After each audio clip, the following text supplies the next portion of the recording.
Okay, looks like I'm live. Right on. Hashtag honk honk. Great news. And that's crazy. It's just the good news just keep coming in. Like, oh, damn. Like, wow. Feeling really positive today, folks. I got to tell you. And it's pretty strange, actually, too. I've noticed within the last few days, and of course, this would be more, as referencing to Trump and his winning, right?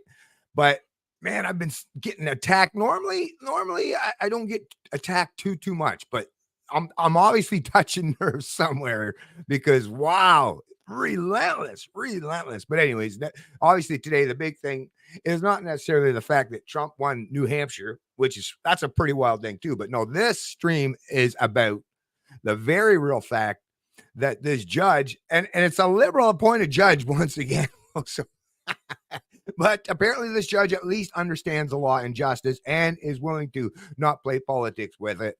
And yeah, I'm sure you've already heard it, but yeah, he said that yes, the invocation of the Emergency Act by the Trudeau regime to crack down, to trample on, to quash the rights, the inherent and inalienable rights of Canadians, which is, yeah, don't even get me started on that one, right? But yeah, of course it was unconstitutional and unlawful, right? I mean, not like I needed a judge to tell me that or to confirm that.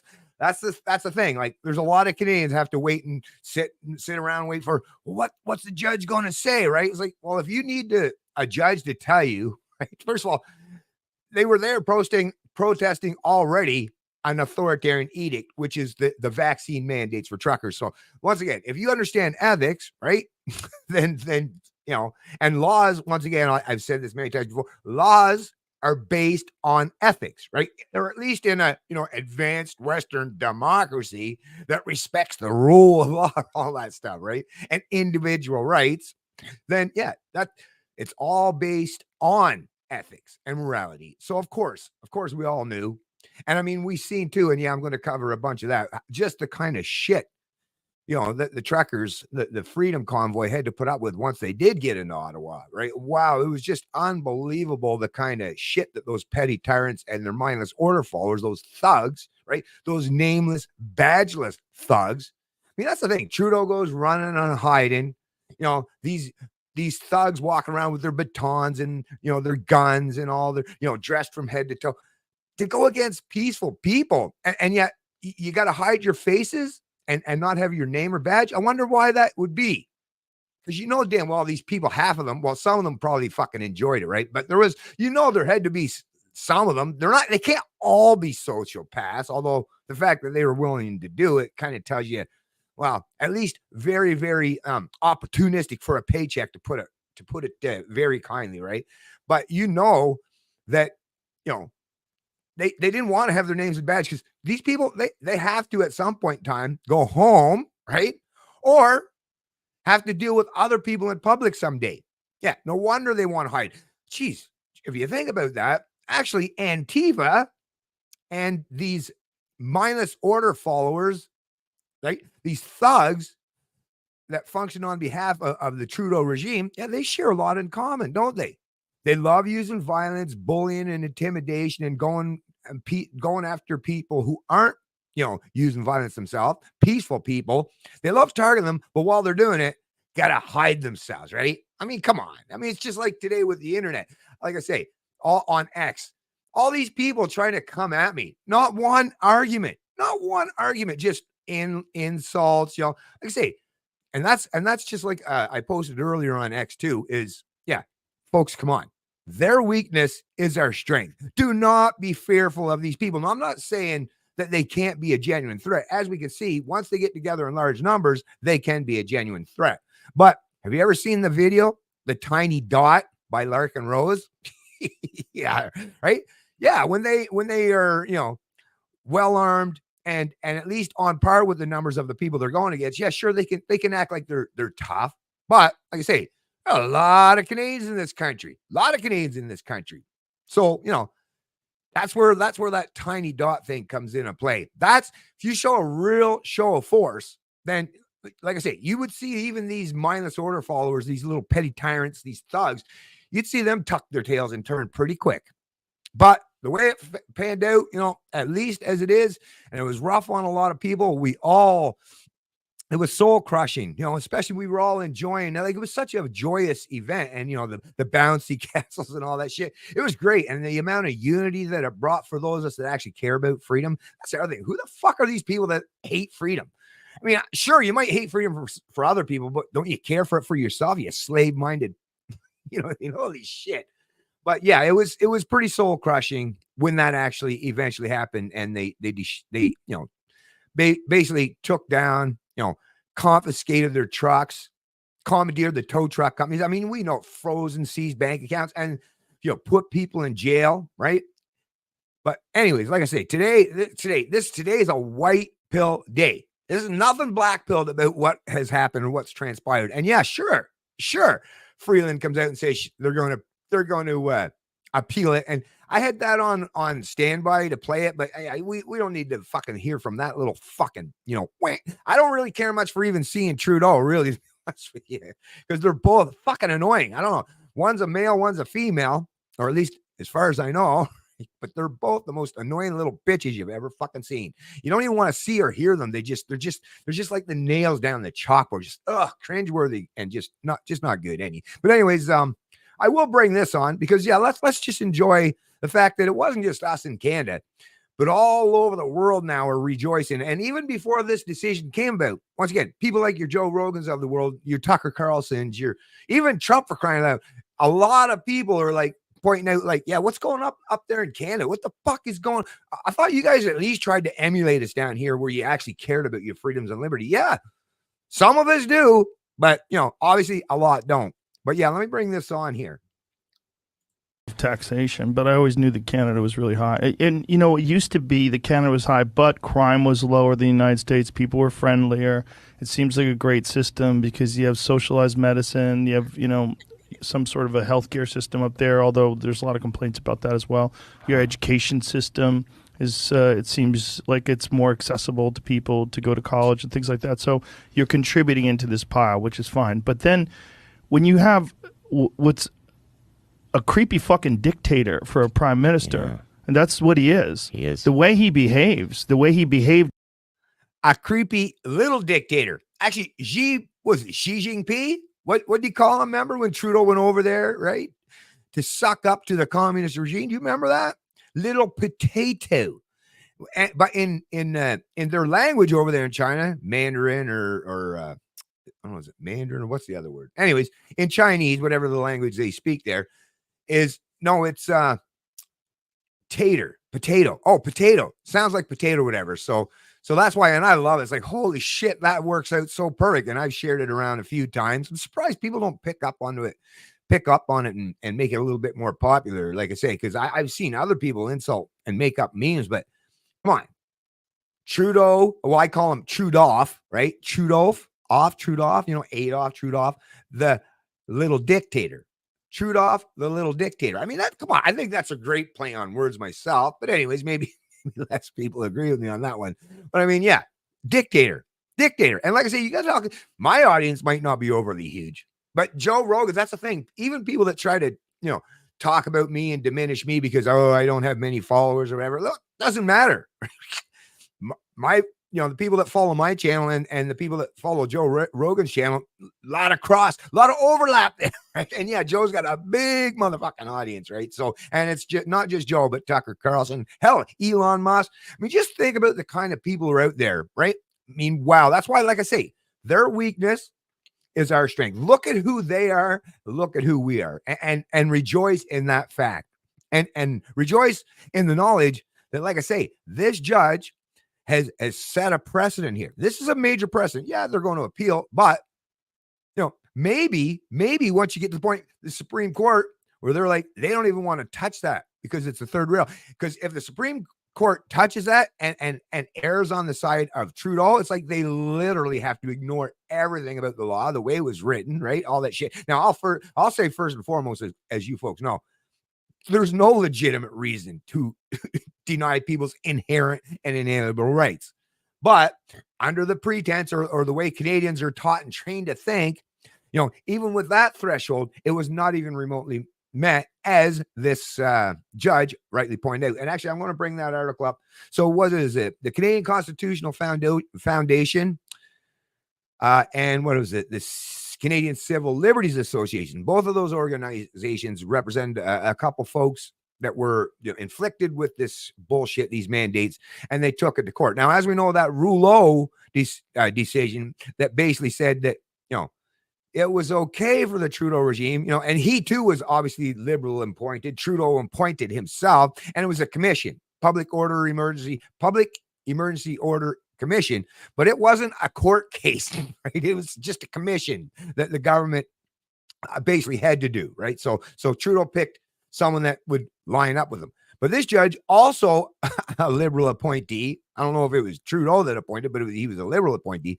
But yeah, this was an actual court case, and the precedent is set that no, you had no justification to invoke the Emergency Act. But anyways, let me play this a little bit more Joe Rogan here. During this thing, and just the disingenuous way that he communicated, it freaked me out because I never thought that guy was like that.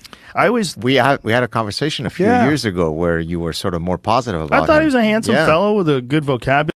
Handsome fellow. Good.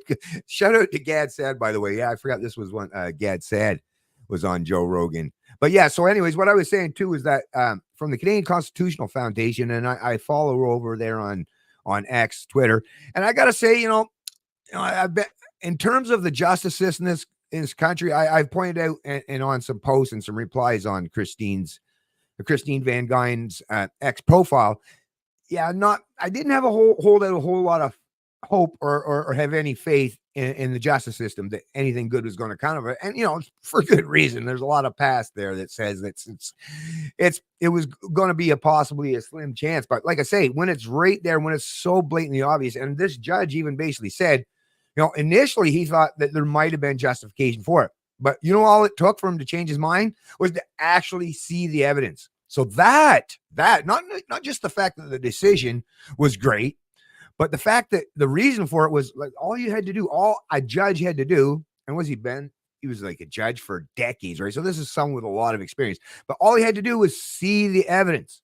So it seems like a pretty clear-cut case. And, even if they appeal, you got to think they're going to place that Supreme Court in a very, very, very, strange and difficult position. So we'll see how that unfolds. But in the meantime, in the interim, enjoy, chalk this W up, as something that we should really be happy and proud of the people who did this. Like I say, not just the Christine Van Gyn, but anyone at the CCF and the CCLA, all the people involved, and of course the defendant, or the plaintiffs, I should say, the plaintiffs. Yeah, no, the government was the defendant in this one, which is great, right? But the plaintiffs, the people who were fucked over, right? Just like I say, thank you all. Thank every last one of you for what you did, because without you, right? I mean, sure, we would have moved on, but this, like I say, this is a precedent-setting decision. Anyways, I'm going to bring up this. Let me finish the. And seems like a nice guy. And, before he really leaned into the woke stuff, I just thought he was a kind, sensitive guy. Yeah. And I was like, that's probably a good, disposition to be a leader. But just the way he labeled those truckers as racist for no reason. The people that were protesting against mandates, he decided they were misogynists and racists. Transphobic. Yeah. Yeah. It was just, but the way he did it was just like, he just cast a pejorative label on them with no evidence, with no provocation. It was just like, I'm going to label them this so that then I can impose laws to stop them from doing what is essentially a peaceful protest against something. Let me tell you about the draconian measures we've had in Quebec for I know. You know about it. Yeah, I have friends. that live in Quebec, and they're fucking furious. So we still have, by the way, masks. I think they're removing them on May 14th, right? So the first time. Anyways, yeah, so that's enough of that. Let me take that off there. And like I said, let me bring this article on, actually. Video. Oh, no, I don't want the video file yet. I'll go with that article, because I just want to read the decision as it was handed down, the wording of it. And this is, like I say, this is on the Canadian Constitutional Foundation. I'll make sure all this stuff is linked in the description of the live stream. So like I say, let me bring that on. Actually, I better throw on the old spectacles. All right, here, folks. All right. Alrighty then. Hope everyone's doing good, by the way. And like I say, really appreciate you folks coming checking out this stream. Okay. So, like I say, this is the Canadian Constitutional Foundation. Federal court finds Emergencies Act invocation violated rights and was unreasonable. Okay. This was obviously January 23rd, 2024. Ottawa, the Canadian Constitution Foundation is thrilled that Justice Mosley of the Federal Court of Canada has accepted the CCF's arguments that the invocation of the Emergencies Act in response to the Freedom Convoy protest was unreasonable and violated the charter rights to expression and security against unreasonable search and seizures. Yeah, the search and seizure. Wow, right? You remember all that? And yeah, I got some videos lined up there to show you some of that stuff that actually took place. In a judicial review decision released Tuesday, Justice Mosley agreed with the CCF that Cabinet's invocation of the Act in February 2022 was not reasonable for two reasons. First, Cabinet did not properly account for the requirement under Section 3 of the Act that emergencies only be declared where a situation cannot be effectively dealt with under any other law. And you got to remember, folks, like I say, the Coots border thing, which was something that they played heavily on, and them and their media mouthpieces, right, as justification for doing this, because they're shutting down the border and all, right, and causing economic harm, as if like other things, other blockades didn't do that. But you didn't see the Emergency Act invoked then. But that was all cleared out. Coots border was cleared out. What was it, the day before the invocation? So yeah, null and moot, right? Null and void and moot, because it was already done. And there was already, as has been proven, there was already laws on the book without having to invoke the Emergency Act, that they could have done things to allow for the free flow of traffic across borders, or to stop people from blocking, important infrastructure, right? So, I mean, come on, that's the reality. But,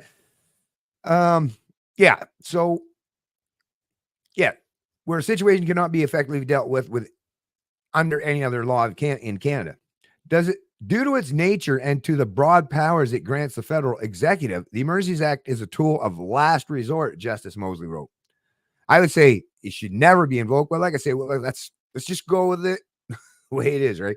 The GIC cannot invoke the Emergencies Act because it is convenient, or because it may work better than other tools at their disposal or available to the provinces. So once again, this is Mosley, who understands, this man obviously understands that laws are built and based upon, ethics and morality, not utilitarianism. And like I said on my post on social media, anyone that's making it was effective, or same with, like, even when you're saying that some of the mandates, lockdowns, they might have reduced COVID, this, anything.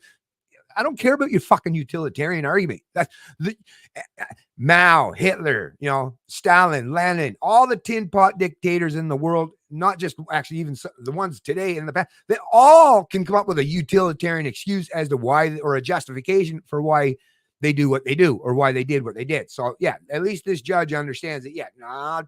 Don't bring your fucking utilitarian arguments to me here, right? Bullshitters. Corrupt mother beep. Second, the requirement of reasonable grounds to believe that Canada face threats to the security of Canada, right? So, I mean, if you think about threats to the security of Canada, the entire country, right? This is a huge motherfucking country. Was it the second largest country on the planet? To suggest, right, a bunch of truckers in Ottawa, or maybe a few scattered around the country. Once again, not like there were tanks rolling down the streets, right? Or militia groups all armed, locked and loaded, and trying to storm capitals or legislatures. No. So no, there was no threat of a coup, or and they even tried to subtly suggest, which is so fucking crazy, that basically that was akin to the January 6th. Well, the January 6th wasn't anything remotely what they suggested. And here in Canada, it was like milk toast, even compared to that, right? So come on, as we know. And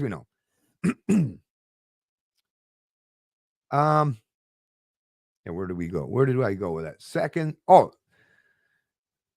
had not been met. Section 17 of the Act states that threats to the security of Canada has the same meaning as it has under Section 2C of the Canadian Security Intelligence Services Act, the CSIS Act, which includes threats like terrorism, espionage, and attempts to overthrow the government, right?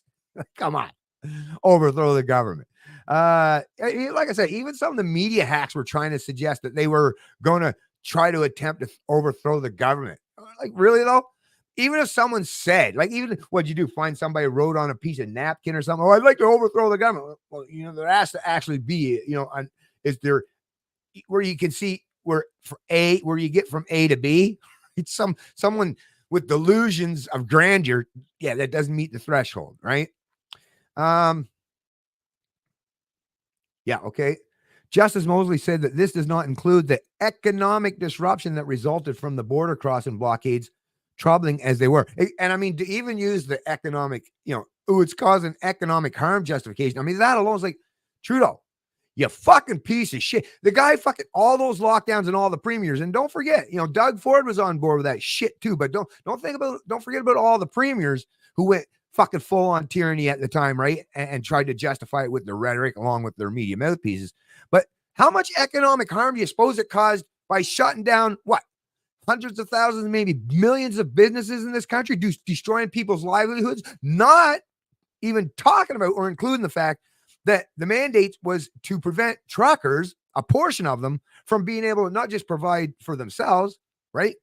By making it so that they can't cross the border with their trucks because they weren't vaccinated. But isn't that an economic disruption by greatly diminishing cross-border trucking, because you're basically making a bunch of them have to or preventing a whole lot of them from even doing that? That's economic harm. So of course the judge, wise enough to say, yeah, don't play that fucking game because that'll come back and bite you in your ass, right? He might have even been saying that and taking that defense to try to help the Liberals. But either way, reality is reality. Broken clock can be right twice a day, regardless, right? Justice Mosley found violations of Charter Section 2B and 8 and said that those violations were not minimally impairing and therefore not justified under Section 1 of the Charter, the Reasonable Limits Clause. CCF Executive Director Joanna Barron said the decision is good news for all Canadians. It sure is. The invocation, even those that are scared of freedom, don't want freedom for themselves, it's good for you. It's good. Embrace freedom. It's not a bad thing. It's a good thing. The invocation of the Emergencies Act is one of the worst examples of government overreach during the pandemic. Yeah. And there were a lot, right? And we are very pleased to see Justice Mosley recognize that charter rights were breached and that cabinet must follow the law and only use the act as a tool of last resort. Once again, my thoughts on that one. CCF litigation director Christine Van Gyn said she was thrilled with the decision. And yeah, she was. I'll get to that. We'll cover that here in a bit here. These were very detailed reasons and a complete vindication of the position of civil liberties organizations who viewed the invocation of the Emergencies Act as illegal, unjustified, and unconstitutional. Shed. We know the government has said that they plan to appeal, and with these reasons, they now have a mountain to climb. We look forward to the fight. Yeah, good stuff. Good stuff. The CCF would like to thank its excellent counsel, Sujit Choudhury of Hockey Chambers and Janani Shan, whatever, of Goddard and for their excellent advocacy of this file. We are pleased that the court accepted our arguments that the public order emergency was illegal and the emergency measures violated the charter, Ms. Choudhury said. Let me try this one. Shanmuganathan. Yeah, sounds about right. Added, it was also nice to see Justice Mosley recognize the efforts of counsel and highlight the value of public interest litigants such as the Canadian Constitutional Foundation. In his words, he said the case may not have turned out the way it was without our involvement. You're right about that. And thank you very much, Christine, and all the folks involved in getting and bringing this case to light and getting this decision. Like, very, very happy and proud of you folks for doing what you did. Thank you very much. And what you did for Canadians. So yeah, let me bring this up here. Cause yeah, there was a actual, where do I got to go? My bookmarks, federal judge. Yeah. So they had, of course, CBC had Christine was on there to defend or to talk about the decision. And of course they had this Ottawa counselor. Here it is here. Let me bring this on. Where did that go? Where did that go? Why is it moved over here? Oh, I see. Right. I have to actually go into, what do I do here? View post. There we go. View post. Okay. So let me bring this one on here, folks. Present, share screen, bada bing, bada boom. So once again, this is a CBC program. This is on Christine Van Gines. Once again, I recommend that you do follow Christine over on X. She's got some great material, and obviously this as well. So this is a CBC interview. Check out my interview tonight on CBC News tonight about the federal court decision declaring that the Trudeau government's invocation of the Emergencies Act unreasonable and unconstitutional. So let me just get this on play. We're going to get two very different viewpoints on what happened and this decision. Joining me now to discuss the ruling is Christine Van Gine. She is the litigation director at the Canadian Constitution Foundation. Now, that foundation, along with the Canadian Civil Liberties Association, as you just heard Karina talking about, brought this case to the federal court. And joining us from David. Ottawa is Yasser. Thanks for joining the stream, man. Really appreciate it. Center. That is where the Same to you, Stuart. Really appreciate that as well. Parliamentary Secretary for former Minister of Emergency Preparedness, Bill Blair. Yasser, Christine, thank you so much for joining me. So, Yasser, I'm going to start with you. And I think it's important to just kind of rewind back and paint a picture as to what your riding was going through back in 2022 when this all was taking place. Well, Travis, thank you very much. And it was a very challenging time for. So once again, I was kind of saying hi to you folks while that was being mentioned, but he is, and it might show up here on the screen anyways, but he is the MP for Ottawa, just so you know. My community of Ottawa Centre, we basically saw a 4-week-long occupation of downtown Ottawa, which meant that we're not just talking about occupation in front of the Parliament building, but Wellington Street, which is a very important street in the downtown Ottawa, impact on the businesses in the downtown core, which were just starting to recover from the pandemic, and the thousands of residents who live in the recover from more of your We're fucking talking authoritarians, about right? A blockage of the entire downtown in Ottawa. We're talking about diesel fuming from those big trucks running 24/7 essentially, and you could feel and smell the smell of diesel fumes in the air, not to mention incessant honking all through days and nights, which made it impossible for residents of my community to even sleep. It was a very challenging time. It was nowhere close to a peaceful protest that we are so used to seeing in Ottawa, given this nation's capital, and it left no choice for the government in the end. Now, notice what he said there. It was nowhere near a peaceful protest. Now, what you should do, because anyone that would make that claim, should be the first thing that they would do after making that claim, and what we should be listening for, right? I'm sure you folks know is example, please. Exhibit A, B, just give us some examples there. What Yasser Nakfi? That sure he's got some on offer, right? To make a claim like that. The end of the day, to invoke the Emergencies Act to put an end to the protest, because we saw a failure on the part of the provincial government to take any meaningful action at that time. Okay, so let me let Christine in here, but I do want to follow up on some of your points there, Yasser. But Christine, let's get your reaction to this ruling, and then your thoughts on what Yasser has to say there about what he was dealing with, what members of that community were dealing with, and the nation when this was all going on. So I'm absolutely ecstatic with this decision. I think this is a wonderful day for civil liberties in Canada. And I think whatever your political stripe, I think all Canadians understand the importance of the right to protest in a democracy. The right to publicly express yourself is often one of the ways that people who have very limited power can express themselves. And we understand and we expect that protests are messy, protests are disruptive, protests can temporarily block traffic.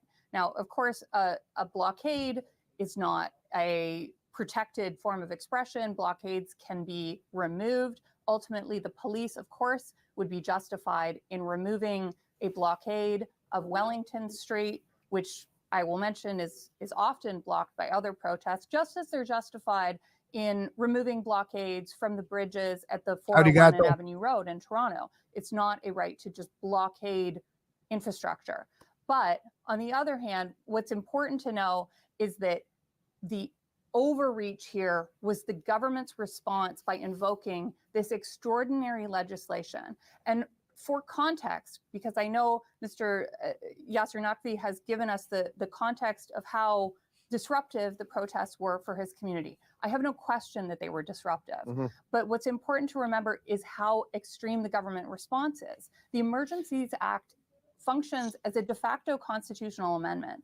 It allows the executive, the cabinet and the prime minister to create new criminal law by executive order without parliamentary debate, without any prior. I mean, that right there. Now, of course, she's got to deal with this situation. So, I have to understand, but I mean, come on. You write something into your charter of rights and freedom, which is literally just meant, it's not like government gives you your rights. It's just meant to acknowledge them and to show how they will restrain or restrict themselves, right? The whole minarchist thing. The night watch would say, we'll respect them. But yet we're just going to write this little clause in here where we say, oh, not only can we override them, well, we can even just arbitrarily write laws and turn things that aren't normally criminal instantly into a crime. Gee, that sounds something like a dictator or a fucking monarch would do, right? And yeah, because like I say, the document that's called the Canadian Charter of Rights and Freedom, I mean, yeah, not only is toilet paper worth more, but it's basically like a slave owner's document, drafted by the people who want to be the master class. I mean, that's what it is. And people who are trying to defend it or using or referencing these sections, section 1 or 33, and say, oh, see, it's right there. It's like, back in the day, with genuine human ownership, like especially, let's just talk about our southern neighbors back in the day, hundreds of years or so ago, whatever, right? There was such thing as, the master's bill of sale. And if someone ever said, hey, you can't own another human being, they'd be like, oh yeah, look, it's right there. It's completely legal. See my bill of sale? Look, I own this people. I own them all, these slaves. They're mine. I bought and paid for them. And back then, people like justified that shit. There was all kinds of people, just like the people today who are justifying this kind of nonsense, this kind of bullshit. They would have been back in the old days saying, listen, slavery is completely fine. It's legal. Look, it says right there. Or, like I say, in all the like Mao, Stalin, Hitler. Yeah, they all write laws or edicts that gives them what? Political cover, some kind of legal justification for, throwing people in the ovens, gassing them, right? Killing them. Mass graves, all that shit, right? Yeah. See, it's written right down there. I gave myself permission to do so. So, I mean, anyone that would even use that, it's an excuse. Like I say, you're talking like a slave. You got slave psychology, and wow, how sad is that? You really should try really hard to break free from that kind of shit, right? Notice. And that's not essentially, it is exactly what they did with the invocation of the act and the subsequent regulations, the freezing of bank accounts and the prohibition on attending to gatherings, including nonviolent peaceful gatherings of people simply holding signs. So those are the things that this judge, Justice Mosley, found were unjustified, unconstitutional. So, okay, let me just pick up on your point and put that to you, Yasser, because, in full transparency, I lived in your riding when this was all going on. I was also covering it for CBC in the middle of it. It certainly was disruptive, but it was not like January 6th in the United States. Did this rise to the level of a national emergency? And why, in your opinion, did it, to Christine's points? Well, Travis, not only it was disruptive, it was not peaceful, and it was dangerous at times for many people that I heard from, whether they were from racialized communities, people who were disabled, or people, the Jewish members of my community who felt really scared going out, given that they had seen flags with Nazi symbols at that event. I mean, it was not a peaceful protest. And let's not forget that protest, so-called protest, turned into a blockade, turned into an occupation, and lasted for 4 weeks non-stop, and there was no end in sight. So you see that, like, these people are just vile, fucking vile, despicable people. Look, bringing like Jewish people into it, racialized minorities. What the fuck? Not one example though, right? Not one example of this violence, of this rampant violence that he speaks of, right?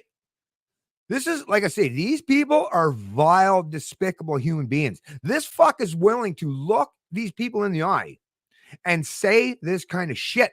That's a sociopath. I mean, this guy would literally, I mean, Jordan Peterson, you know, you set him on the couch someday and he'd check every goddamn box on that list, wouldn't he? Pure sociopath. Yeah, opportunistic politician, sure, there's lots of those. But this is sociopathic for someone to go like full hard onto this mindless nonsense as an excuse to defend bringing tyranny to peaceful protesters. It is the invocation of Emergencies Act is a measure of last resort, and it was used as a measure of last resort after the declaration of emergency failed that was issued by City of Ottawa, after the provincial declaration of emergency by the Ford government. And in fact, once we saw that protest had actually started impacting other parts of the country, we had multiple border crossings that were blockaded, whether it's Coots crossing or at Windsor. This was not only was having a huge impact on a community in downtown Ottawa, but it was starting to have a tremendous impact economically on our country. And the government, federal government, had no option left in the end of the day but to invoke the Emergencies Act. And that was validated by the independent commission that was led by Justice Ruggolo as a result of the requirement outlined in the Emergencies Act after such invocation. By the way, while it's fresh on my mind, since he invoked, Rouleau said that, you know, it was okay. I actually had that article already pulled up, but actually Rouleau, I'm paraphrasing here, not a direct quote. I think it was one of the last sentences after he handed down his decision, where he did try to give some thought or some cover for his buddy, like Trudeau and shit, right? But it even said right down there, any reasonable person could have come to a different conclusion than I did. Like I say, I'm paraphrasing, not a direct quote, but along those lines, any reasonable person could have come to a different conclusion than I did. Right? So, but this guy, once again, this guy grasping at straws, very tiny, very paper, not even plastic. Right? And Christine, on that, you know, it was causing an economic impact. You know, I remember when the White House was coordinating with Ottawa on the situation up here, and also, you know, Minister Chrystia Freeland said today that this had a huge economic impact. It had security threats. It was you know, blocking a huge swath of the nation's capital. So why did this not rise to the level? And what do you think of the fact that the federal government will appeal here likely? So a few things. Economic harm is not a part of the threshold of the legislation. And that's very clear in the statute itself. The Emergencies Act can only be invoked when there is a threat to the security of Canada. And that's a defined term in the legislation that's imported from another piece of legislation, the Emergencies Act.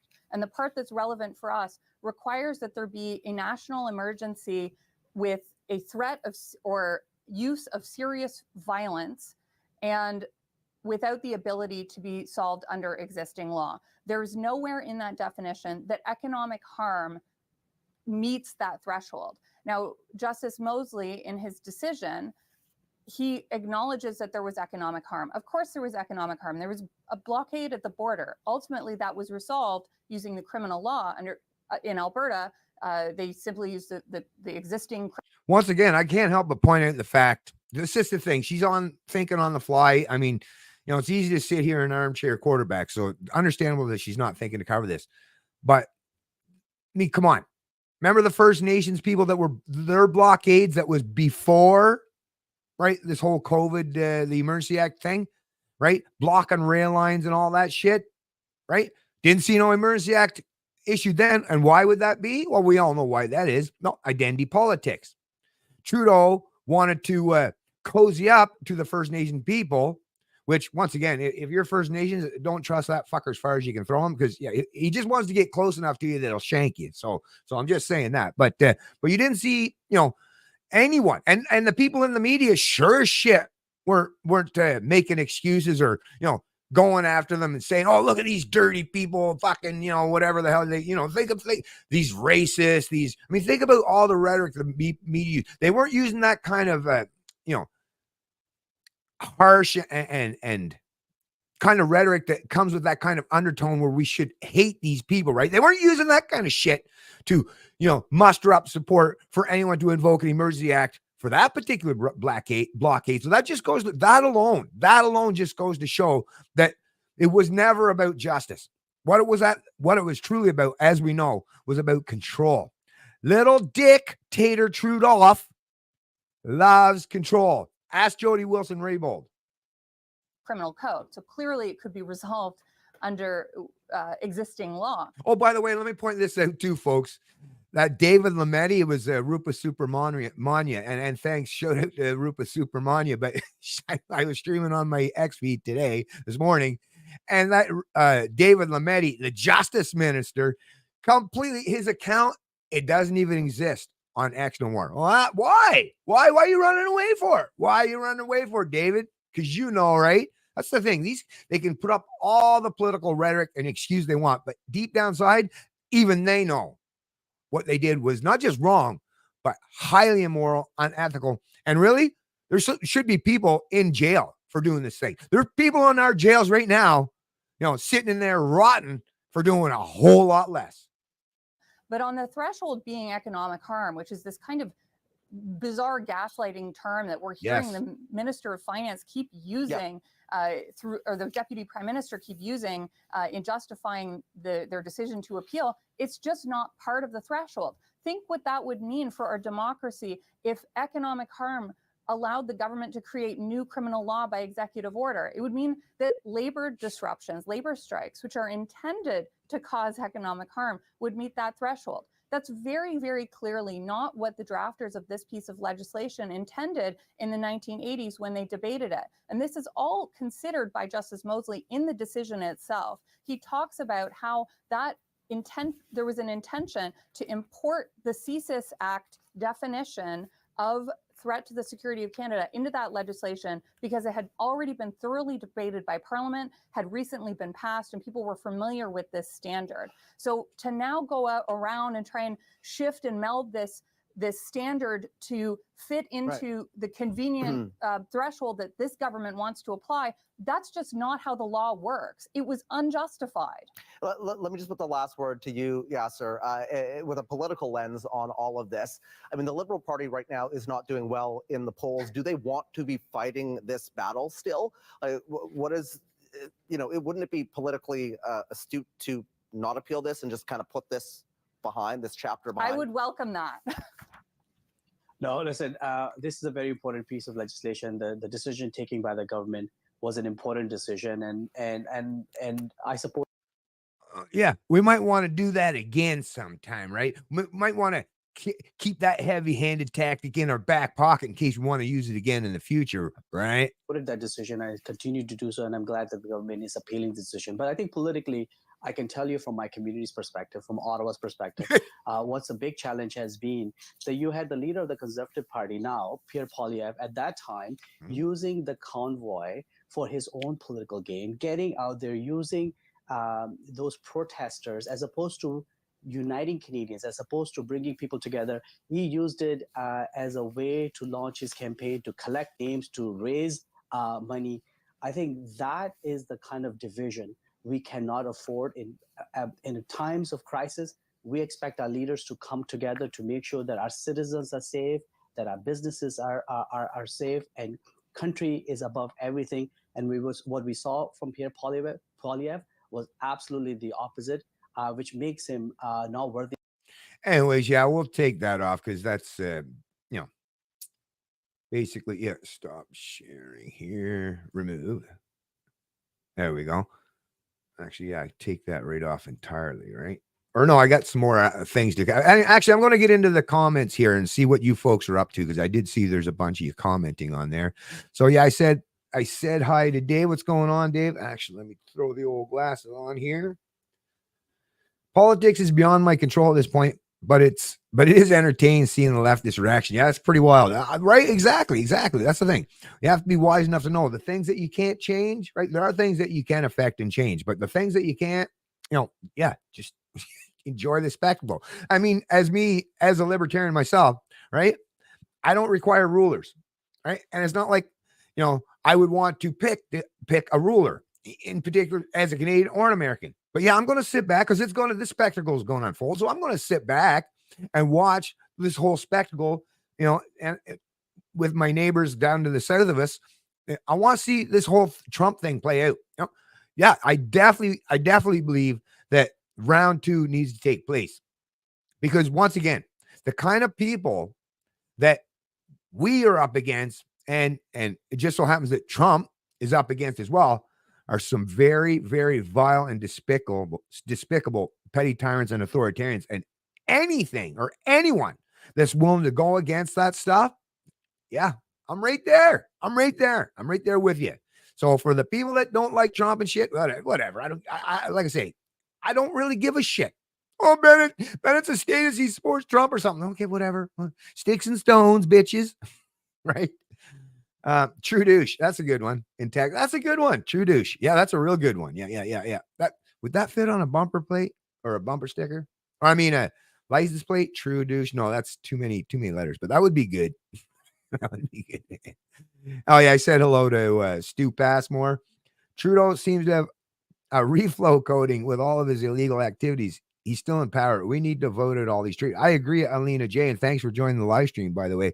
But it's like, yeah, well, this is the problem. And I mean, I just got to point out, in a democracy, right? If the sad part, especially in our first past the post type of democracy, where you just need 30 whatever percent of people to support you. So it's not even a majority in terms of 50% plus one.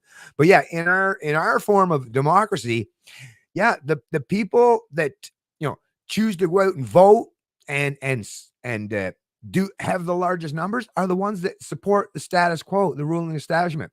And yeah, right now people are propping up Pierre Poilievre.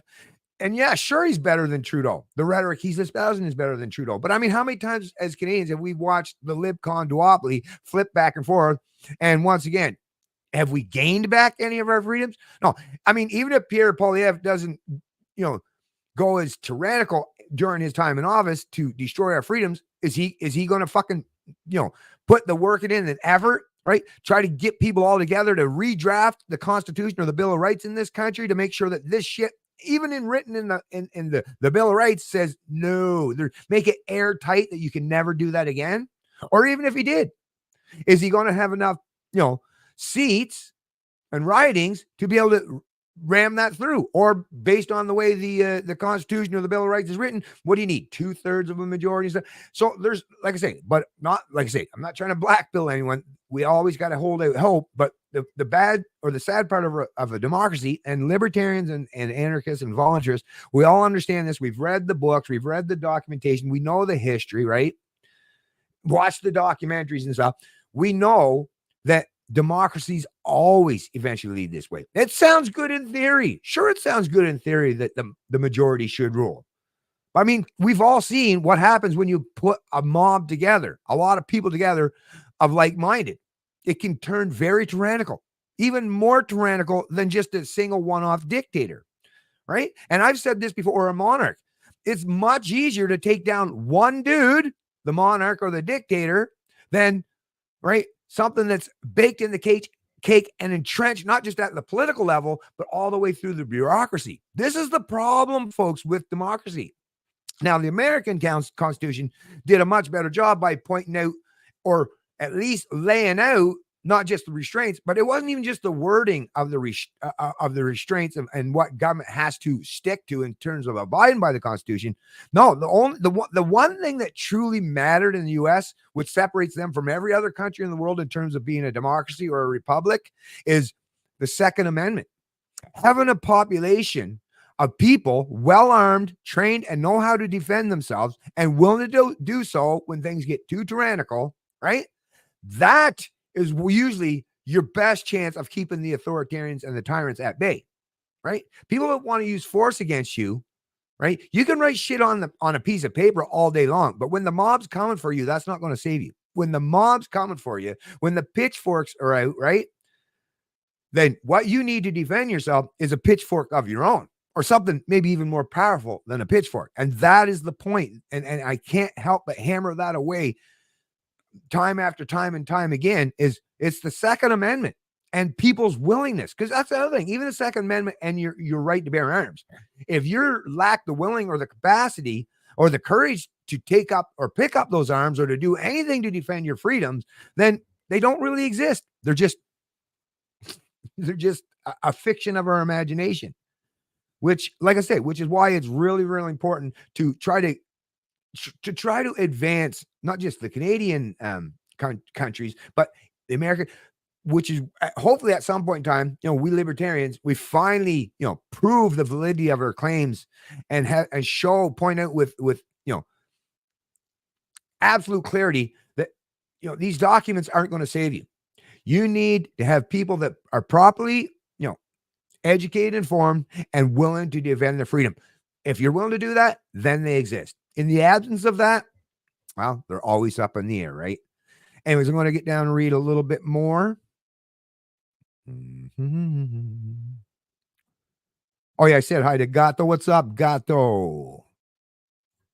Oh, yeah, right. Stu Passmore, right on. I was at the convoy. The locals were extremely violent towards the protesters. Oh, no doubt about it. Well, we see in the Antifa, Fox, even when the media tried to say, in terms of all the, remember the building, they lit the fire? Oh, luckily, but of course the media tried to pair the political talking points. Of course, Trudeau's lapdogs, when I say the establishment media, that tried to suggest that it was, part of the trucker protest that tried to burn down this building. As we know, no, it was Antifa. I mean, we see in the mask, we see it was a bunch of lefties. So yes, I'm aware of that. You're aware of that. And I'm sure there's all kinds of, not just acknowledgement, but evidence strewn all over the internet that point that out. I've shared many of it myself in the past. So I'm completely with you there, Stu. Completely with you. It's the opposite of what, yeah. Hey, what's going on, Ian Myers? Hello, all late. Oh, no worries, my friend. Those dangerous truckers. Oh, those dangerous truckers. Yeah. Oh, those people that were honk, right? And the diesel. Think about the diesel, right? The smell. Or the other guy was, what did he say? You could feel the diesel. Really? Someone pouring it over your head or something? I don't know. But yeah. What else Ian got to say here? The Lib Gov will continue to do what they want. Sadly, the cons will likely say nothing. Well, that's the sad part. Like I say, of course, Pierre Poilievre is going to be opportunistic. But once again, make no mistake about it, and Ian understands it. I'm sure a lot of you folks do. The LibCon duopoly, and not to suggest that the NDP or the Green would ever be any better, right? Once again, I mean, on the political side of things, I mean, if you really want to get into political activism and using politics to at least possibly, and once again, I would say I don't know how well the politics thing is going to play out other than getting access to the bully pulpit and getting your information out there. That's what matters. That's like the Ron Paul thing, right? But the only way that's going to happen in Canada, the only party in this country, and it sure shit isn't the PPC, folks. Let me tell you, it is not the PPC. And I know some of you folks are PPC supporters, but let me tell you, as a libertarian who basically got thrown under the bus, and none of them will even talk to me anymore. So really, they care about liberty, but they're hating on a libertarian. Like, come on. No, the Libertarian Party of Canada is the only option. If you want to use politics, and I'm not saying you shouldn't, once again, multi-pronged approaches, right? I'm all for it. I'm with you, the minarchists, or the people that believe that, you can change through things or your culture at the political level. Whatever. Doesn't matter to me. But I'm saying the only option in Canada where you're not going to be disappointed and the leader and the people within the party are going to do the right thing, say the right things, and actually stick to their convictions, it's the Libertarian Party of Canada. That's it. Everything else, it's a complete, well, go ahead and check your box. I mean, do your thing. Like I say, I know everyone's going to click their boxes. I'm just telling you that you're not going to get the kind of results that you're hoping for. And like I say, I'm sure you folks realize that as well. Two cheeks of the face. That's so true. I usually use the two wings of the same bird, right? The libcons, but yeah, two cheeks of the same ass. That's even better. I like it. Just read this one more comment there. Ian, individual rights should be paramount. Yes, majority can change on a whim. If you don't have individual rights, you have nothing but privilege that can be lost because of that majority. Well said indeed, Ian. Anyways, let me get to some more stuff we got here. Oh yeah, I forgot to check and make sure. And did you folks see, actually, I switched up. I don't know if if any of you were sitting waiting, but hopefully it worked out that I had that video on play or on loop. And like I say, I'm going to bring it up right now just to show you that what these little thugs are all about. Where did that go? Oh yeah, I got to bring it over to. I got to bring this off, right? Stop sharing. Yeah, I'll bring that off for now. Bring it over to Rumble, but I kind of switched up my placeholder video there for when this video is going to go live. Let me just make sure that it did show up. Okay. Yeah. So this, just a reminder, right? Let me make sure it's in good quality here. Okay.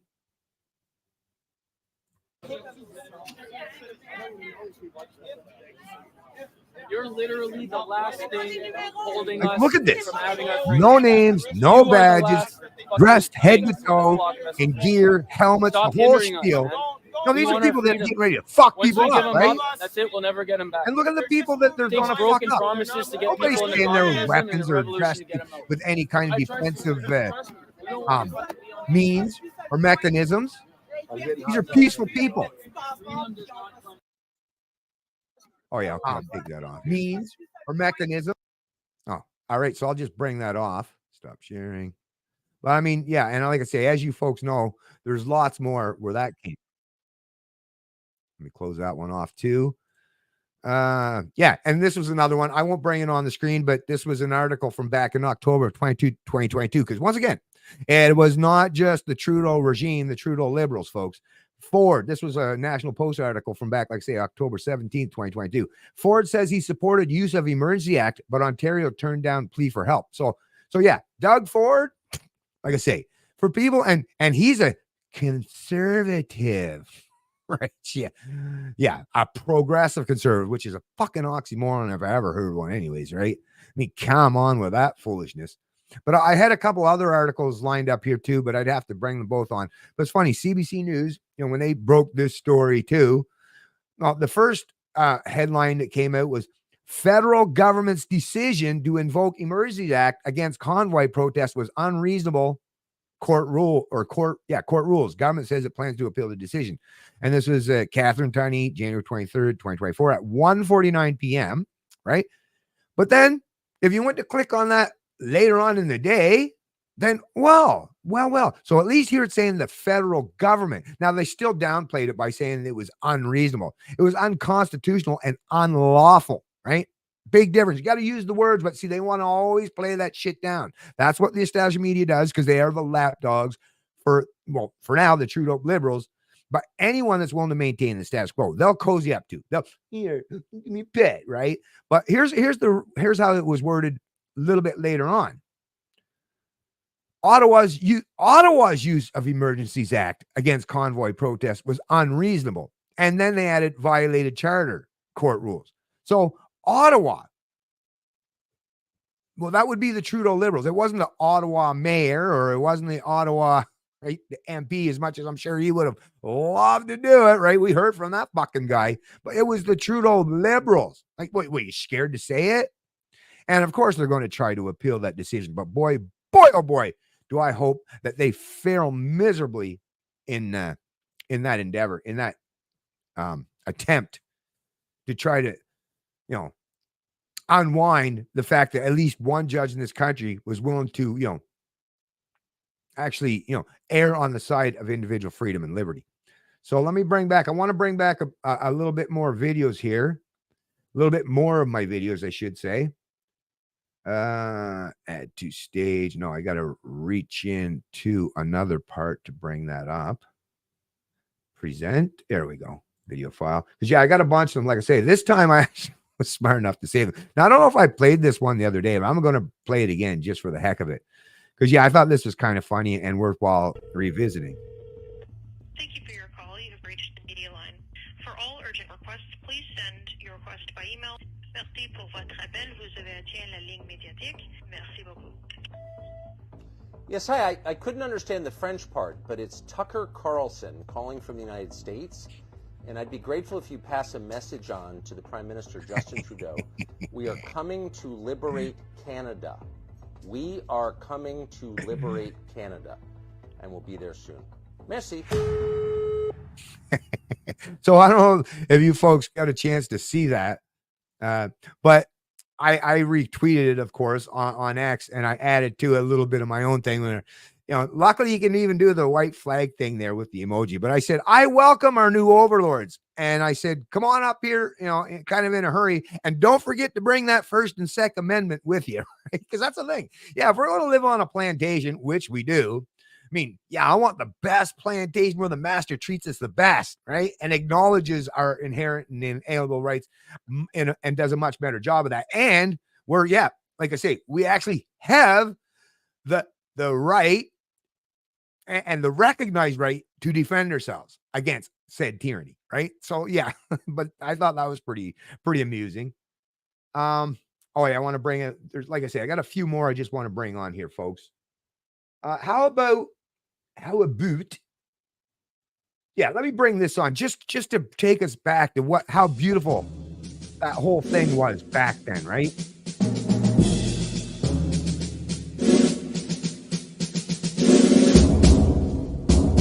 I believe this was back in Alberta. Oh, Canada, our home and native land, true patriot love in all thy sons command. With glowing hearts we see thee rise, be true north, strong and free. From far and wide, oh Canada, we stand on guard for thee.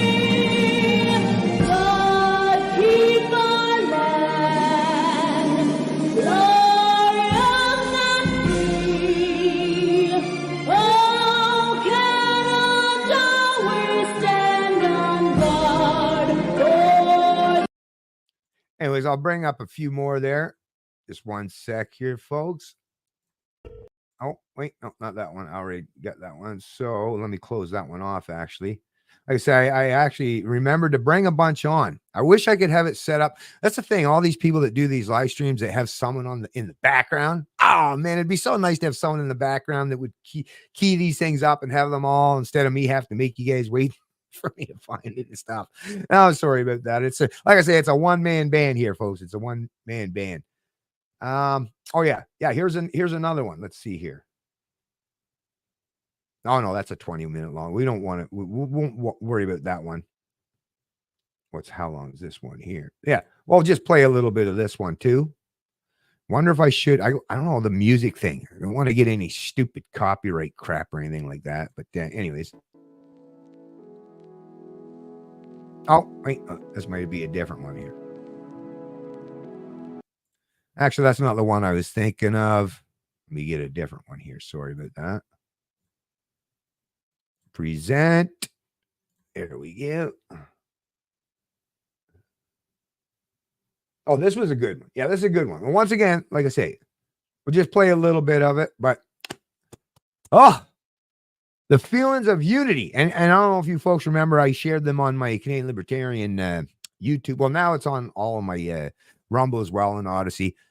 But yeah, we here, we were in New Brunswick. I wasn't in Ottawa, but yeah, we had our own protest to show solidarity and in Fredericton and at the Lincoln Big Stop there. And even there, even here in New Brunswick, just huge numbers of people and all of them coming together to stand in unison on the road, and up for on their a mission. freedom. It's a Truckers beautiful passed thing. through Beautiful Thunder Bay sight today to see. with sights set on Ottawa. Supporters greeting them along the way again. We believe that the mandates, the blanket mandates, go against our human rights.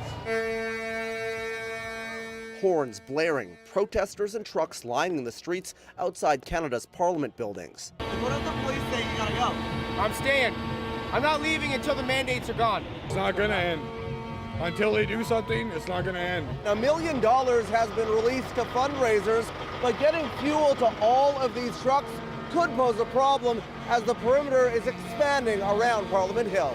We've been coming up with our local churches to support the people that are fighting for our freedom. There's a wall of sound here. Truckers have been honking their horns continuously since we've been out here for the last hour and a half. I want to bring in a guest, though, with Conservative MP from Edmonton, Michael Cooper. He joins us. He's out here handing out coffee from his office to some of the truckers here. Can you just describe what you've seen so far that's seen here? What I see are a whole lot of everyday Canadians coming to the nation's capital to stand on Parliament Hill to do what they have a right to do under our Charter of Rights and Freedoms, and that is to peacefully assemble. What are you going to do to move the trucks? For those who choose to remain, we'll make that assessment once we understand who's still here. Are you willing to move in and forcibly remove those vehicles if necessary? We'll continue to do what we have been doing, which is assessing the risk to the public, balanced against the rights for people to protest. Remember Ottawa's that police downtown chief was still in very gridlock. reasonable, which is why they Multiple streets replaced him closed for that and wheels chrome removed dome from some dude. trucks. A sign protesters aren't going anywhere. Main roads looking more like protesters' backyards, forcing some residents to flee their homes. Some of my neighbors are reporting experiences of having racial slurs lobbed at them when they leave the house to go get groceries, or being called traitors by the protesters when they're outside wearing a mask. It's a demonstration now costing the city more than $1 million a day. While the city's budget is being drained, the demonstration's fundraiser is flush with cash. More than $9.7 million raised through American company GoFundMe. This was money that was raised to help us cover the cost, because nobody cares about the cost. Everywhere we are parked. That must be one of the police have racists. put that us. are- We are using that money to supply for fuel. You know, they could prevent them from parking. They could prevent them from entering the city. I lost my job 3 weeks ago. Well, I'm losing my sanity because of you guys. I'm losing my house soon. Well, Residents say they plan to walk the downtown streets throughout the weekend to try to keep their neighborhoods safe as even more protesters descend on Ottawa. Protesters are being supplied with fuel, food, and even personal toiletries. Nice. Beautiful. But now word funding the convoy had been counting on isn't coming. They're actually shutting down freedom of speech. It really bothers me. They're not just going to leave because they're not getting the money from the GoFundMe. They're staying. We won't be leaving. If anyone thought the convoy protest in Ottawa was going to fade away, today dispelled that illusion. Protesters were enjoying a carnival atmosphere, setting up bouncy castles, hockey for those who want to play, books for those who want to read. Everywhere there's evidence that the protesters are here to stay. And for both protesters and residents, there are questions about how all this ends. I feel like if, the police or the RCMP come in and take action, it's just going to fuel the fires worse. I don't know how this could end, honestly, and that's what scares me. We're here peacefully. They're keeping the streets clean, cleaning up our own garbage. No one's here to hurt anything. We're just here to be heard. So if they want to send people in and start creating what would be maybe a violent situation, that's not on us. They want to come in and start pushing boundaries like that. That's what happens. It absolutely is impossible to ignore. Zexi Lee has had enough. She says Ottawa police and the city have failed. We are literally begging for your help. We're begging for any kind of action, and it's come to the point where we feel that we need to do it ourselves because you are refusing to do so. In the shadow of Parliament Hill, Maurice Van Spronson has settled in his RV. Camping on Parliament Hill, would have never thought. He thought he'd only be here for a few days, but is ready for the long haul. You got a nice sofa, nice living room. His reason for being at the protest makes him emotional.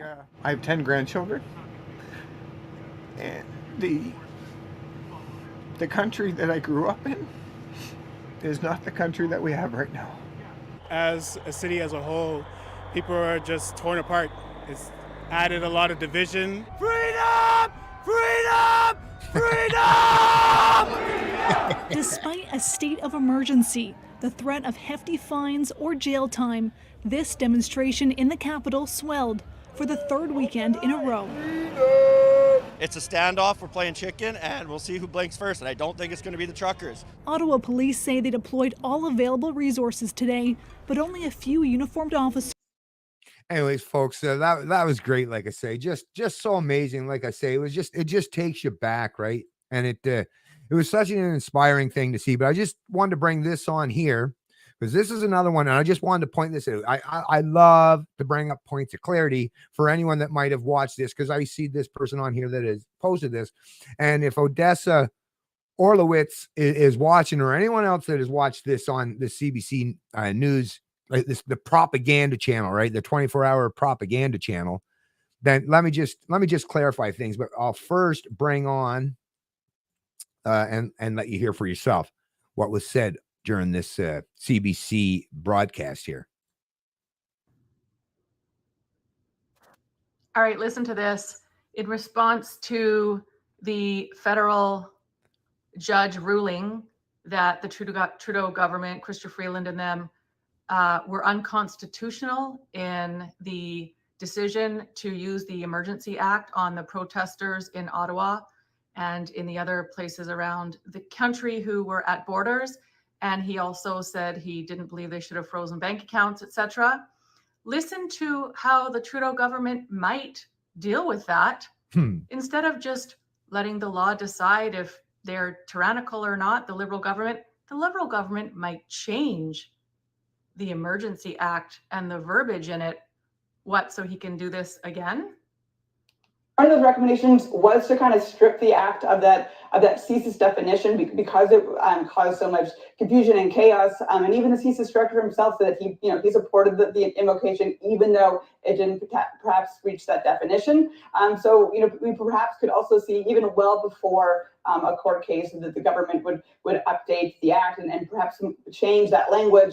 Of course, that could give lots of heated debate in the House of Commons if that is in fact what's coming down next month. So they might change the Emergencies Act that's been in there forever, for a very long time, to suit the Trudeau government prior to when they may, well, they already said they actually are, going to appeal the decision.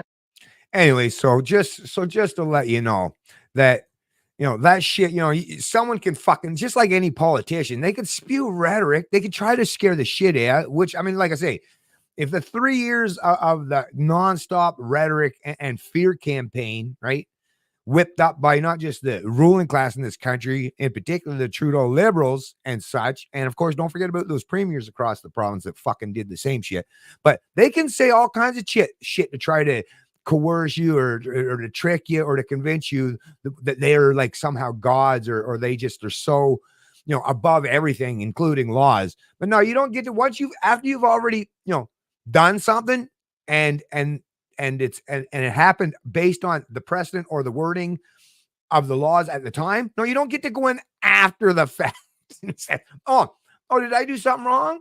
Oh, well, let me just change that, right? Like just the madness, the insanity. But of course, CBC, these hacks would be willing to give air to that kind of nonsense. But yeah, don't worry about that kind of stuff. Anyone that thinks that that's going to play any role, because even this judge here basically said, no. So, and you got to expect, like I say, other than like just these, if it does get to the threshold where it's going up to the Supreme Court of Canada, like I say, you just got to think, no matter how many of these appointees on the Supreme Court, even if they're Liberal appointees, are they willing to, like I say, I mean, the ramifications, not just for Canada, if they allowed this shit or gave cover for this stuff, but the ramifications for their own reputations going forward and for all of it would be historical. I just can't believe that these judges would be willing to do so. Maybe some, but the majority, like I say, well, TBD. Anyways, I did see that Ian Myers had posted something, and I was going to reference that, to be honest with you. I bet all those unmarked cops were foreign. They had no reaction to the protesters' comments. Well, you know what? I've heard other people speculate that as well, and other people that have even suggested that they were like a Quebec, like a lot of them were Quebec, some special police or whatever the hell they are in Quebec, and they could have come from different jurisdictions, or they could have just picked people who are like, hey, are you willing to go fuck Trudeau truckers up for Trudeau? You want to get some of your pent up anger and frustration out? Here, we'll give you a badge, we'll give you a uniform and all this stuff, and we'll just send you to unleash whatever you want to, right? So whether it was foreigners, who's to say? Once again, I don't know. You know, it's definitely possible and plausible, but I'm quite certain there's plenty enough petty tyrants and mindless order followers and thugs in this country that all you had to do is just put out the call, right? So but I did want to reference that. And yeah, hi, Silent Walk. Nice, thanks for joining the stream, man. Did you say how boot? Unfortunately, I probably did, David. I know it's terrible. I know it's a boot. Oot and a boot. I probably did, man. I try. I really do try to kind of, I don't know, whatever. Hey, I am Canadian, eh? Although that's one thing you will notice. You don't hear me say Canadian too many times. I don't say that much. But yeah, MSM liars, are they ever? Are they ever? Like I say, lapdogs for the liberals is what they are. The mask, please. I know, right? The mask. Well, like I say, it gave these, like I say, not only did it give these petty tyrants like the cops and shit, but it even gave the general members of the public that they're, these little tyrannical or petty tyrants, right? Even gave them, put a mask on, then nobody will know. Because they were embarrassed. It wasn't because they were a lot of them, especially when you're outside. It wasn't that they were actually worried about getting COVID and shit. No, they just wanted to be able to cover themselves up because they were ashamed and embarrassed, and rightfully so. Liberty Talk Canada, baby. Liberty Talk. Is that another channel? Anyways, the protest showed that the power truly is in the people's hands, and the parasitic elite fear us. If only the sellouts that protect them would join us. Amazing how little it takes for some to sell. Right with you there. You're right there with you, Ian. I'm with you, man. That stuff is crazy. Hey, Pound Atlas, thanks for joining the stream. I know, right? Yeah, War Measures Act. Basically, the modern version of a War Measures Act. That's what the Trudeau Liberals invoked to target peaceful protesters, right? Just insane. I know when I see someone wearing a mask these days, what kind of submissive sheep I'm dealing with. Yeah, well, I mean, like the one good thing about that, I will say, David, and anyone else is, hey, at least we know who they are, right? Same with the hilarious part is when you go on Twitter or X. When I get people who comment, opposing me that for standing in defense of liberty and freedom or freedom of speech or all these things, anything that has to do with individual liberty, right? It doesn't take long. Sometimes you don't even have to hover over the bio. It's literally in their usernames. Like, yeah, well, thanks for proving to me that you're just an idiot. Because the minute, and then you get lawyers. I got lawyers, professors. I couldn't believe it. The good thing about it is like, yeah, they're punching down. I'm somehow getting the attention of people that, are in positions that should feel like, especially, it's like, that's why I laugh about too. They think they're superior to me because they have these fucking, like, ooh, you got your accreditation from your government school. Right, whatever. You can have all your diplomas you want. I think critically, right? I wasn't trained on what to think. I trained my brain on how to think. And that's a big difference between me and them. But yeah, I mean, come on. These people, he, him, like, what the fuck do you got to have your pronouns or the Ukraine flag, or the pride flag? I mean, it's like I say, it's great that they're at least willing to reveal themselves in some way. They usually won't use their own names. Typically, they'll definitely won't use their own profile picture for sure. But just on their profile or their bio is like, oh, okay, I know who you are. Yeah, I already know where your perspectives come from. You're from that woke cult. And yeah, like what, especially if they're like that, because I like interacting, engaging, especially if someone that's maybe just a fence sitter, want to learn, maybe hear a different perspective. That's what I do. I bring a different perspective, the liberty perspective. Hey, the liberty angle, actually. But the minute I see these in their bio, it's like, okay, I'm not wasting one more minute here. Or if I'm feeling like a little bit rambunctious and just want to have a little fun, maybe just to pwn them, right? To own these, because it's so easy. But like I say, I'd rather punch up or just ignore the ones that, like I say, that it's just a complete waste of time. You're better off to just take your head, like just beat it against the wall. That'd probably be more productive. Anyway, so let me get a little bit more here. There was some other stuff. Oh, let me bring this one off. First and foremost, what else did we have here? And yeah, Jag Meat Sing. Don't forget that Jag Meat, right? Even the Bloc Quebecois didn't support invoking the Emergencies Act. And, it's not like they're not tyrannical in Quebec. Like, come on, curfews and everything, because like COVID gives a fuck about what time of the day is. But even they weren't willing to agree with allowing Trudeau to invoke the Emergencies Act. But who was? Yeah, the Trudeau Liberals, the NDP, and Green. You know, Elizabeth May, you know what, her one or whatever, I think it was one seat or whatever the hell. And yeah, NDP, yeah, you know, the typical like the leftists. Once again, not to suggest that the conservatives, the federal conservatives, are right. Anyway, I'm like, they're just left as light, mind you, right? But I mean, we know. And like I see, this is the thing I love about it. And just like the people who shared this stuff on here, and I'm resharing it, and I've shared stuff that I had, and other people resharing that. The internet never forgets, motherfuckers. You can try to fucking pretend all you want, but the internet never forgets what you folks did and the shit you supported. So there's that. Yeah, and of course, once again, Doug Ford. Just looking through if there's I don't know. Do you folks want me? Probably not. I can bring on the Chrystia Freeland response to it, but like I say, that I think we already know. I'm pretty sure most of you folks have already seen that video. So yeah, I won't put you through that kind of torture. Bad enough you had to sit through some CBC. Although you got to admit, this time that guy that was doing the interview between Christine and the other guy, he even pointed out, you really want to go that way politically? You already see that you fuckers in the Liberals are already crashing and burning in the polls and shit, right? And you really want to double down on that? Really?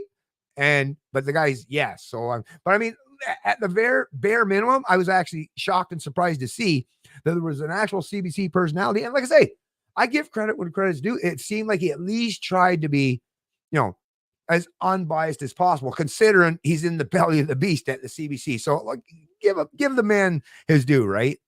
But yeah, let me see. I'm going to bring on another. I had a couple more videos that I did want to share.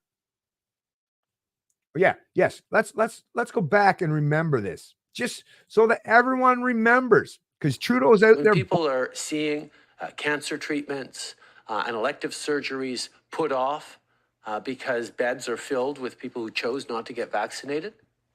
They're frustrated.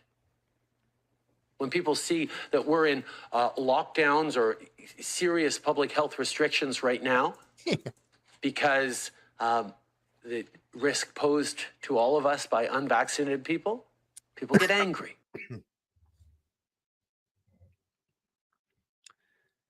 Okay. So, I mean, that's the other thing. Trudeau tried to make it into, remember, it was the pandemic of the unvaccinated, and it wasn't just him, it was others as well. But as we all know, the reality of it is, we, the unvaccinated, the unwashed, the unholy, right? Those with the scarlet letter, we were prevented from going to, we're the overwhelming majority. What was it? 80+% of the deaths, right, were in long-term care facilities, where these were the places that were the unvaccinated were not allowed to go. We were restricted. And trust me, I know that. I lost 2 of my grandmas. To this day, I still don't know how they actually died. I truly don't know. I hope that I learn it someday. They did live long lives, but it tears me, especially out of the 2 grandmothers. It was the one that helped raise me when I was younger, the one that instilled a lot of great values in me.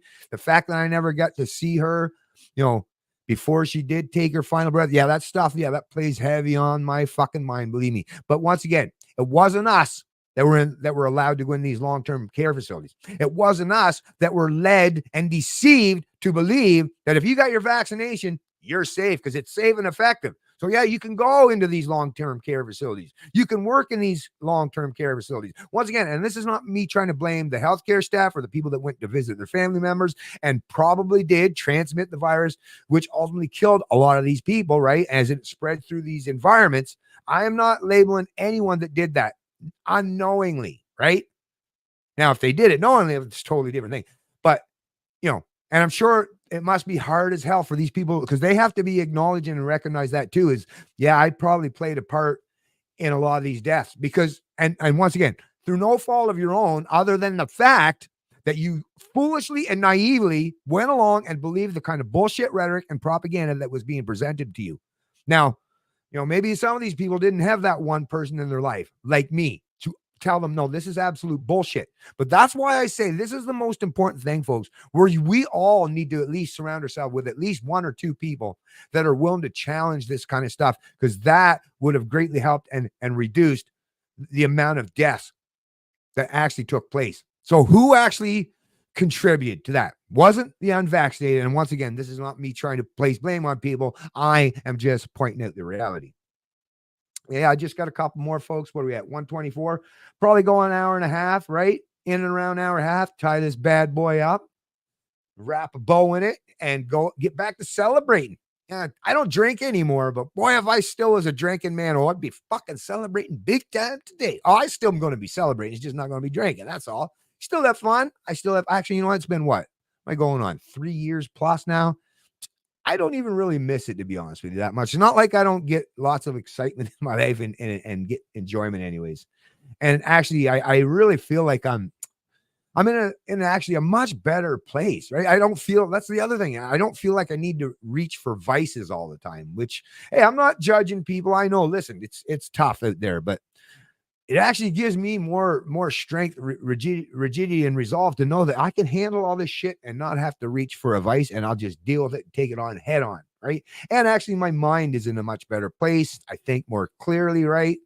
There's less of the roller coaster in terms of the whole emotional thing and stuff too, right? Of course, I'm still a passionate guy that gets really up in arms at times, but that's just me.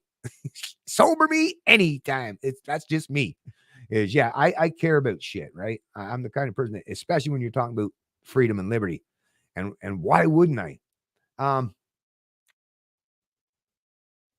What was this one? The Trudeau. Okay, let me just bring this on. I can't. Which one did I already cover? Trudeau. Yes, there's that one. Or should I bring? How long is this one? Depend on which one's shorter. Okay, I'll bring this one on first. Misinformation and disinformation is carrying people to believe things that are untrue. And vaccinations is a perfect example of it.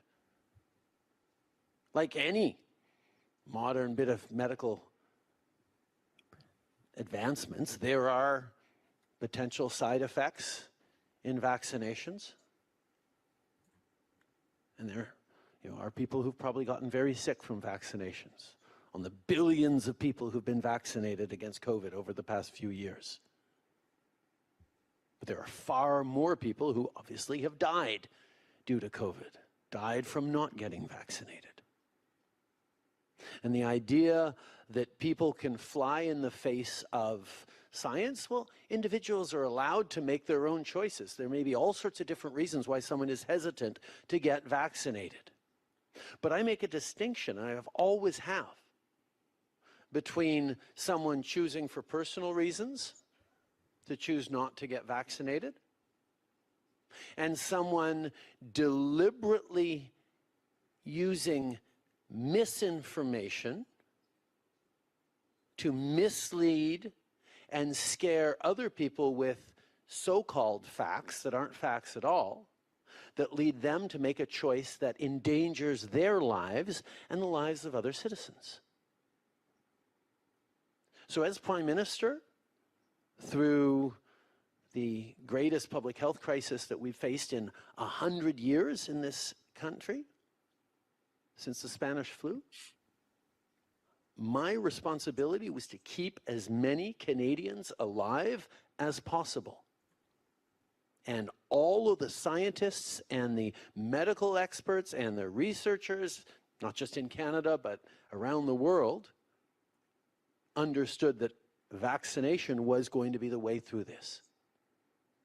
And therefore, while not forcing anyone to get vaccinated, I chose to make sure that all the... Not forcing anyone, right? And once again, this fucking political language you use, I didn't force anyone. You didn't see me hold them down, right? Really? And once again, I've used a pretty apt analogy to describe how fucking insane that is. That's basically akin to, like I say, a person locking some guy who wants to get laid really bad, right? Let's say one of these, what the hell you call those dudes that going their own way? MGTOW dudes. That's like a MGTOW dude locking some chick in his basement and saying, well, I'm not going to rape you, but I'm just going to keep you there until you fuck me, right?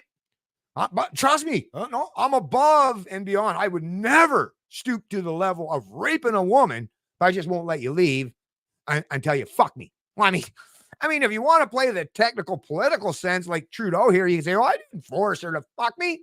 But then you got to omit or try to deceive people from the very simple and real fact that you, right, the MGTOW guy locked the chick in his basement. That's kind of wrong there, fucking Trudeau. And you and your minions and your mindless order followers and your healthcare experts and other premiers destroyed people's livelihoods, their jobs, their careers, right?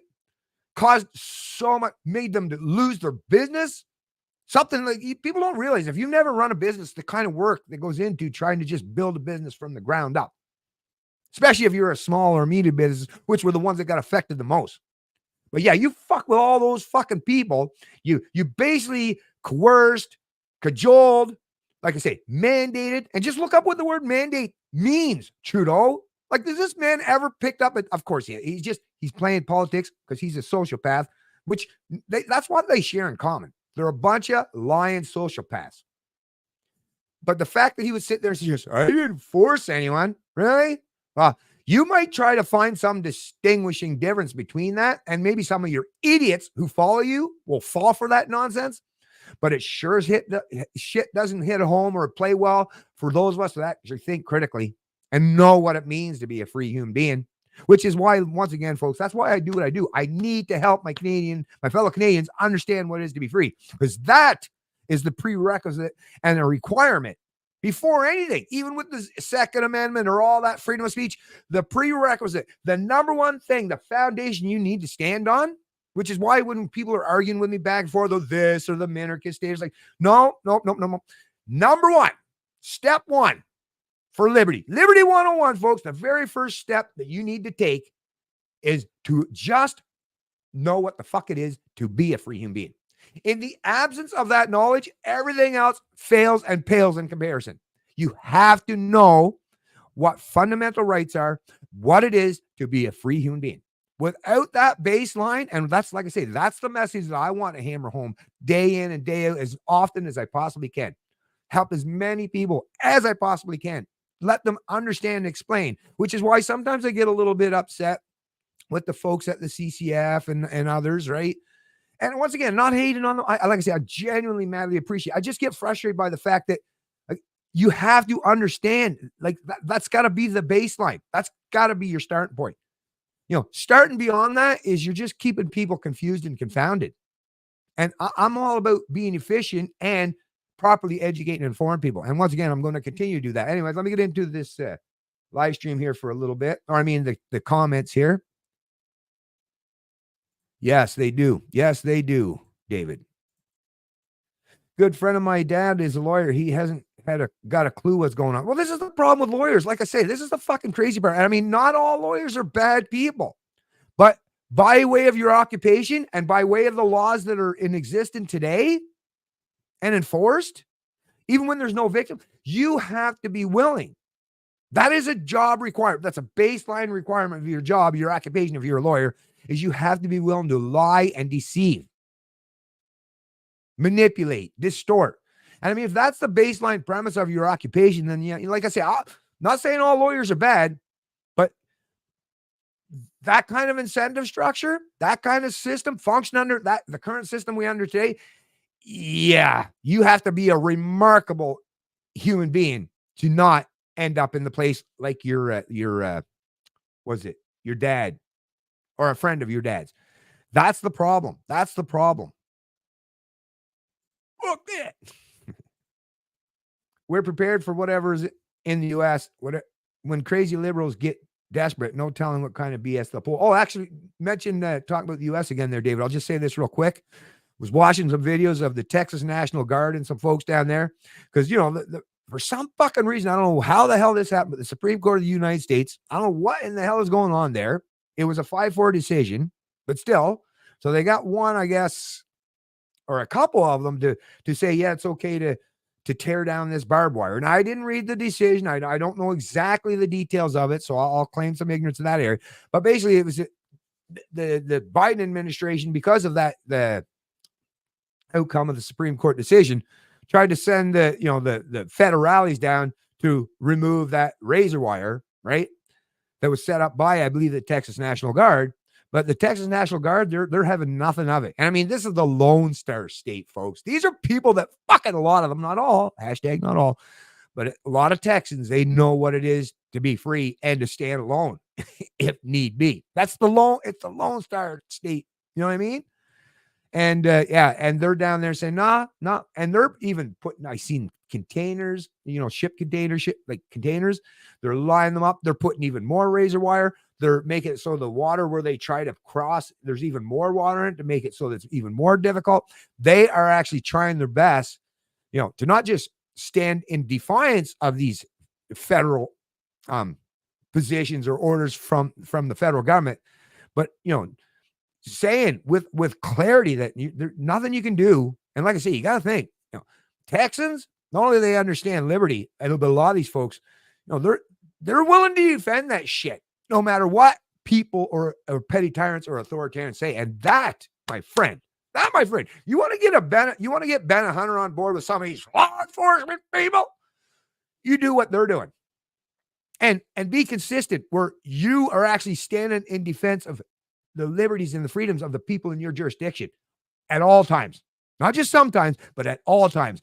And then, and only then, I'm right there with you. I don't care if you got a badge or whatever label you place upon yourself.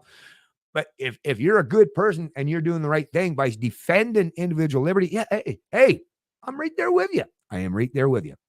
Anyways, like I say, I'll read a little bit more. Good going, Bennett. I quit drinking again. Oh, sweet. That's awesome, David. Right on, man. A year ago after really that. So that's the thing. I mean, we all falter and fail from time to time, but you, just like everyone else that I like to, see in my chats, show real resolve.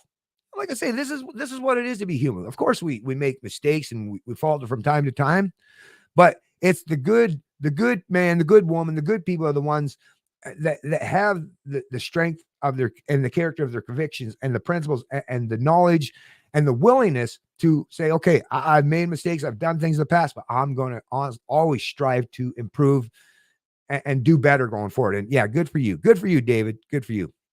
Hey, what's going on, DC Ribs?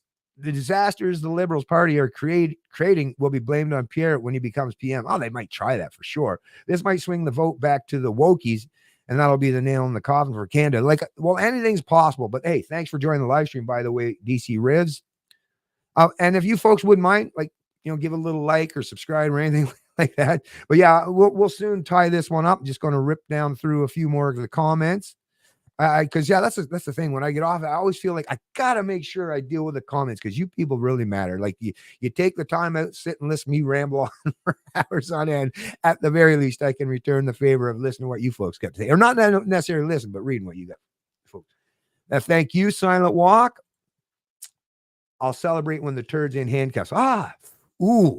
That's a good, that's a damn good way to tie this thing up because that's a great mental picture, and we can all get behind that. And thank you as well, Pound Atlas. Okay, yeah, yeah, he is for sure. So effective, the turd got a Hollywood fake jab. Yeah, could be.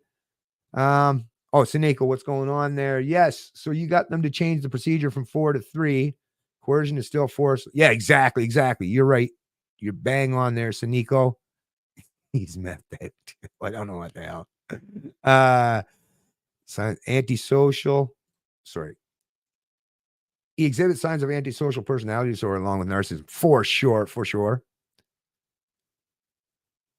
Yeah. The lawyers I've had to do it always lie, either for me or against me. Well, that's the thing, right? Depending on what side of that can be, right? But that's the thing. At the very minimum, it does point out, and we have to acknowledge that is the reality. That's what a lawyer does. That's a lawyer's occupation. And like I say, it wouldn't be a bad thing if we lived under anything remotely resembling, a true, genuine, just system. But this is the thing today. There's so many laws in the book that turns things that aren't actually criminal nature into crimes. And the fact that lawyers are willing to go along with this stuff, and predominantly when we're talking about those kind of lawyers, most of the time you're talking about the prosecutors, the ones on the side of the state, right? Of the side of the apparatus. But anyways, thank you folks for all you that did join the stream today. Like I say, I'll place a bunch of these things in the, especially the articles, the videos. No, I won't have the links to the videos, but I'll definitely place them, for the Canadian Constitutional Foundation, which in there, if you click on that highlighted part, it'll give you the full decision and how that was disclosed and how it was written by the judge. Actually, there was one thing. No, actually, no, this is a Blacklocks article, and basically pointing out that this judge was actually a liberal appointed federal judge who ruled the Freedom Convoy crackdown was unconstitutional. So, like I say, even that judge was a liberal appointee. So it's our white pill moment to keep in mind, to never give up hope, and always try and thrive. Do whatever we can and support anyone else who's fellow travelers and trying to stand up for liberty, right? Whether they're doing it from within or from without.